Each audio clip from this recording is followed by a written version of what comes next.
to be us. So back to what I was saying. Could be us. పొగ తాగటం, మద్యం సేవించటం ఆరోగ్యానికి హానికరం. Smoking and drinking injurious to health. Okay friends, మనము ఈ రోజు డిస్కస్ చేయబోయే సేఫ్టీ మేనేజ్మెంట్ సిస్టమ్ లో మనం అనుకున్నాం సేఫ్టీ మేనేజ్మెంట్ సిస్టమ్ అంటే ఏంటి. సేఫ్టీ మేనేజ్మెంట్ సిస్టమ్ అంటే అసలు ప్రమాదాలు జరగకుండా నివారించడానికి ఉద్దేశించింది, ప్రపంచవ్యాప్తంగా ఫాలో అవుతున్నారండి. దాన్ని ఆధారంగా చేసుకొని మనము సేఫ్టీ మేనేజ్మెంట్ ప్లాన్ అనే దాన్ని తయారు చేస్తాం. సో అందులో భాగంగా సేఫ్టీ కల్చర్ గురించినటువంటి విషయము మనం ఒకసారి చూస్తే చాలా రకరకాల కల్చర్స్ ఉన్నాయి, సేఫ్టీ కల్చర్స్. ఇక్కడ మనం ముఖ్యంగా చర్చిద్దాం వీటి గురించి. 1, 2, 3, 4, 5 రకాల సేఫ్టీ కల్చర్స్ గురించి మనం మాట్లాడదాం. సో జనరల్గా ఒక రకమైన కల్చర్ ఉంది, పెథలాజికల్ కల్చర్ అంటారు దాన్ని. అక్కడ కింద కూడా రాసాము, మనం చేసే పనులని ఎవరు పట్టించుకోనంత వరకు ఓకే, మనం చేసేది ఎవరు కేర్ చేస్తారు, పట్టించుకుంటారు. సో ఇష్టం ఉన్నట్టు చేస్తారు పని.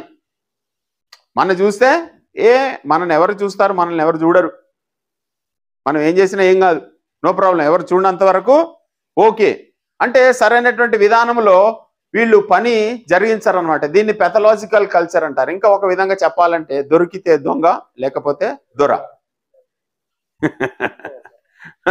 సో సరైనటువంటి పీపీ వేసుకోరు, సరైనటువంటి ఎస్ఓపీలు పాటించరు, రిస్క్ అసెస్మెంట్ చేయరు, పెద్దగా పట్టించుకోరు, యాక్సిడెంట్స్ ఎక్కువ రిపోర్ట్ చేయరు, రకరకాల ఇష్యూస్ కలిగి ఉంటారనమాట. రియాక్టివ్ కల్చర్ అంటే ఏదైనా జరిగినప్పుడే సేఫ్టీ అనేది తెర మీదకి వస్తుంది. ఏదైనా జరిగితేనే దాని గురించి తెర మీదకి వస్తుంది. అంటే ఈ పెథలాజికల్ కల్చర్లో ఏం చేస్తారంటే ఏదైనా జరగచ్చు, జరుగుద్ది, పని చేస్తున్నాము, దెబ్బలు తగులుతాయి అంటారు. బొగ్గుబాయ్ అంటే ప్రమాదాలు జరుగుతాయి అంటారు, యాక్సెప్ట్ చేస్తారు దాన్ని, ఇట్స్ కామన్ అంటారు దాన్ని. రియాక్టివ్ కల్చర్ అంటే అర్రే ప్రమాదం జరిగిందా, దీన్ని జరగకుండా చూడాలి కదా అని అనుకుంటారు.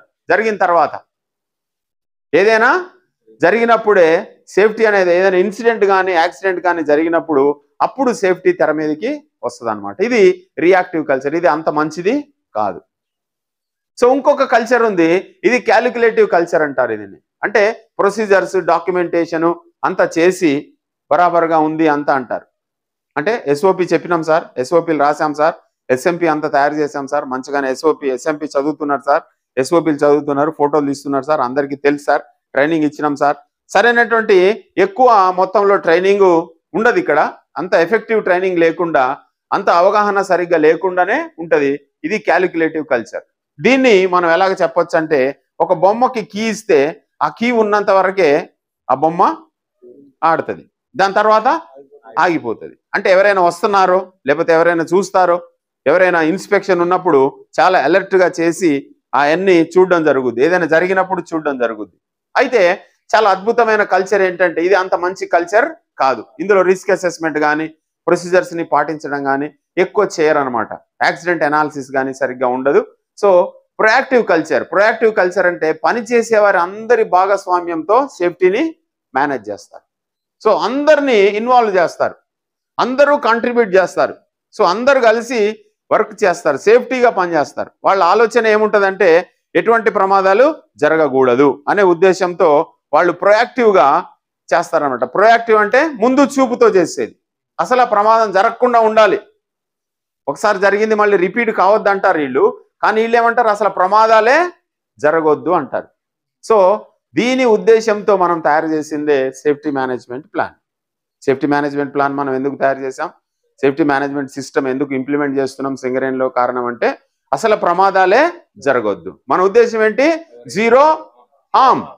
జీరో హార్మ్ అంటే వ్యక్తులకు కానీ ఎన్విరాన్మెంట్కి కానీ ప్రాపర్టీ కానీ ఎటువంటి ప్రమాదము జరగకూడదు, ఎటువంటి హార్మ్ జరగకూడదు, ఇంక్లూడింగ్ హెల్త్ గురించి కూడా ఎటువంటి హెల్త్ ప్రాబ్లమ్స్ కూడా లేకుండా మనం బొగ్గు తీయాలి అనే ఉద్దేశంతో తయారు చేసిందే ఈ ఎస్ఎంపి. దీన్ని ప్రొయాక్టివ్ కల్చర్లో భాగంగా మనం అందరినీ భాగస్వాములు చేసాం. సేఫ్టీ మేనేజ్మెంట్ టీం ఉంటుంది, అందరికీ ట్రైనింగ్ ఇస్తున్నాం, అందరినీ కూర్చోబెడుతున్నాం. ఇప్పుడు మీరు 0 to 5 years వాళ్ళు అందరికీ కూడా మీకు ట్రైనింగ్ ఇవ్వడం జరుగుతూ ఉంది. సో ఇక్కడ ఇంకా బెస్ట్ కల్చర్ ఏంటంటే దీన్ని జనరేటివ్ కల్చర్ అంటారు. అంటే పెద్ద పెద్ద కంపెనీస్, బిగ్ బిగ్ టెస్లా ఉంది, తర్వాత బోయింగ్ ఉంది, తర్వాత వాల్వో ఉంది, తర్వాత బెంజ్ కంపెనీ ఉంది, బుగాటి ఉంది, బిగ్ కంపెనీస్ ఉన్నాయి కదా.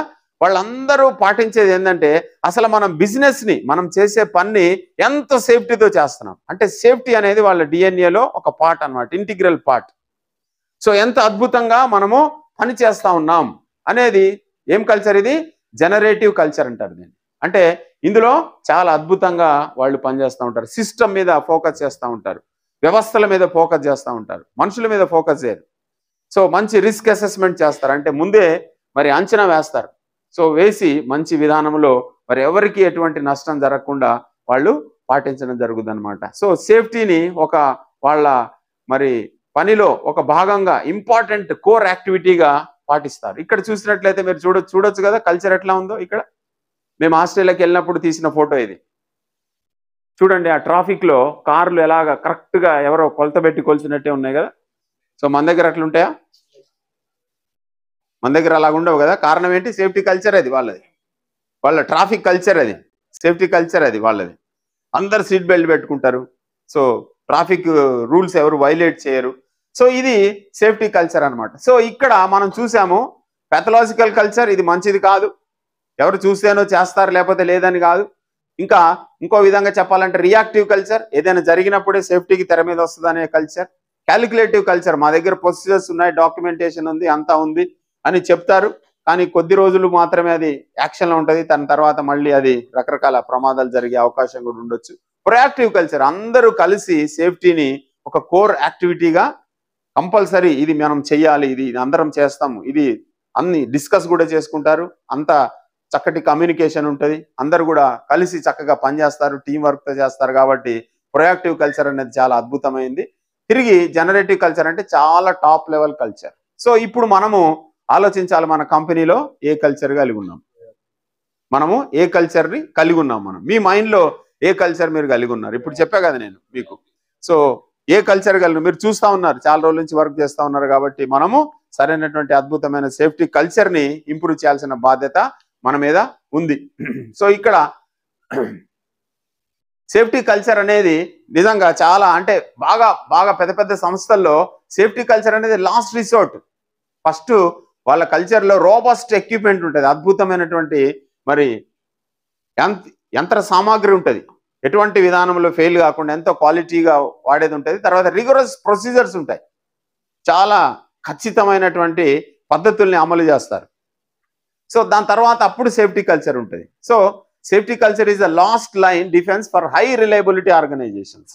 సో మనము ఇప్పుడు సేఫ్టీ కల్చర్ మీద మనం డిస్కస్ చేస్తా ఉన్నాం, మన సేఫ్టీ కల్చర్ని పెంపొందించాలి. సో ఇక్కడ మనం చూస్తే ఇవన్నీ మనము అవాయిడ్ చేయాలి, వీటన్నిటిని అందరికీ చెప్పాలి, ఈ కారణాలన్నీ కూడా మనం చెప్పకూడదు. సో ఇక్కడ చూసినట్లయితే కల్చర్ని మనము ఇంప్రూవ్ చేయాలి. ఎందుకు కల్చర్ ఇంపార్టెంట్ అనుకున్నాం? ఏదైనా సిస్టమ్ మంచిగా జరగాలంటే మంచి లీడర్షిప్ కావాలి. ఈ రెండింటిని బేస్ చేసుకొని దీన్ని కల్చర్ని బేస్ చేసుకునేది రొటేట్ అవుతూ ఉంటుంది. కాబట్టి మనము మంచి సేఫ్టీ కల్చర్ని ఇంప్రూవ్ చేయాల్సిన అవసరం ఉంది. సేఫ్టీ కల్చర్ని ఎవరు ఇంప్రూవ్ చేయాలి? అందరం కలిసి ఇంప్రూవ్ చేయాలి. వర్క్ కల్చర్ని ఎవరు ఇంప్రూవ్ చేయాలి? మనం అందరం కలిసి ఇంప్రూవ్ చేయాలి. అలాగా అందులో భాగంగా మరి మీరందరూ కూడా సేఫ్టీ కల్చర్ని చక్కటి ఇంప్రూవ్ చేసి మన సింగరేణి కాలేజ్ మరి ప్రమాదరహిత సంస్థగా తీర్చిదిద్దాల్సిన బాధ్యత మనందరి మీద ఉంది. సో ఎస్పెషల్లీ యంగ్స్టర్స్, మీకు చాలా మరి సింగరేణిలో చాలా మరి రోజులు మీరు మరి పని చేయాలి, మీ రిటైర్మెంట్ వరకు మీరు కొనసాగాలి. ఎన్నో అద్భుతమైనటువంటి పోస్టులు ఇప్పుడు మీరు జనరల్ మజదూరే బదిలీ వర్కర్ కావచ్చు, కాకపోతే మీకు ఛాన్స్ ఉంది సింగరేణిలో ఇంజనీర్ కావచ్చు, మీరు ఒక విధంగా చెప్పాలంటే ఇంకా అవసరమైతే జనరల్ మేనేజర్ కావచ్చు, డైరెక్టర్ కావచ్చు, ఇంకా చాలా చాలా వివిధ పద్ధతులు వివిధ పోస్టులకి మీరు వెళ్ళొచ్చు. వెల్ఫేర్ ఆఫీసర్ కావచ్చు, సో మీరు అండర్ మేనేజర్ కావచ్చు, ఇంకా ఇంజనీర్ కావచ్చు, సర్వేయర్ కావచ్చు, ఓకే, డిఫరెంట్ స్థాయిలకి మీరు ఎదగొచ్చు. అటువంటి పరిస్థితి సింగరేణి కల్పిస్తూ ఉంది. సో అలాగా మీరు అందరూ కూడా మైండ్స్లో చాలా జాగ్రత్తగా సేఫ్టీతో పనిచేసి సంస్థ యొక్క సేఫ్టీ కల్చర్ని పెంపొందించి మంచి వర్క్ కల్చర్తో సంస్థని ముందుకు తీసుకువెళ్ళాలని ఆశిస్తూ మరి ఈ ప్రోగ్రామ్ని ముగిస్తా ఉన్నాం, ఈ సెషన్ని ముగిస్తా ఉన్నాం. Thank you.